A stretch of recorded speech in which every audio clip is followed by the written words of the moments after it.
Oh, hey, I'm Josiah, welcome back to Retro Rewind, and today I'm on the floor because, my chair was just trying to give out as much as humanly possible. So far I've gone through all the biggest games that I want to play lately, but there are a few exceptions. Like this one, Super Mario Bros. On the NES. It's one of the greatest NES games of all time, but it kind of just left me wanting more. Wait, what?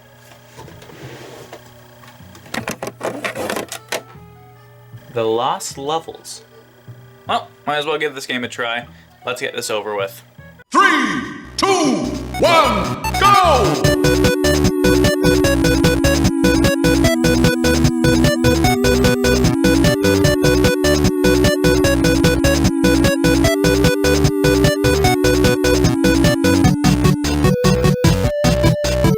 After the groundbreaking success of Super Mario Bros. In 1985, Nintendo started creating a sequel that would live up to the immense popularity of the original game. Nintendo was no stranger to sequels, as some of their NES games, like Super Mario Bros., had gotten arcade remixes under the title of Versus. Super Mario Bros. Had this treatment and was titled Versus Super Mario Bros. The thing was, Versus Super Mario Bros. Was much harder than the original game. This was intentional so players would have to put more quarters in to continue playing. After taking some of the levels from Versus Super Mario Bros. And finding some more inspiration for the Mushroom Kingdom, the result was Super Mario Bros. 2, and released in Japan in 1986. This sequel featured more challenging levels, new enemies, and even poison mushrooms that would kill Mario or Luigi if they touched it. When Nintendo of America received the Japanese Mario 2 for an international release, they saw it as too difficult and too similar to the original game. With all of that, Nintendo made the decision not to release Super Mario Bros. 2 in North America and Europe. Wait, so if we didn't get Mario 2, then what are we playing? Instead, in 1988, the North American markets received a modified version of another Nintendo game entitled Yume Kojo Doki Doki Panic. These characters from Doki Doki Panic were replaced with Mario characters, and this adaptation became Mario 2 for the North American and European audiences. It featured unique gameplay mechanics such as picking up and throwing objects, and that's it.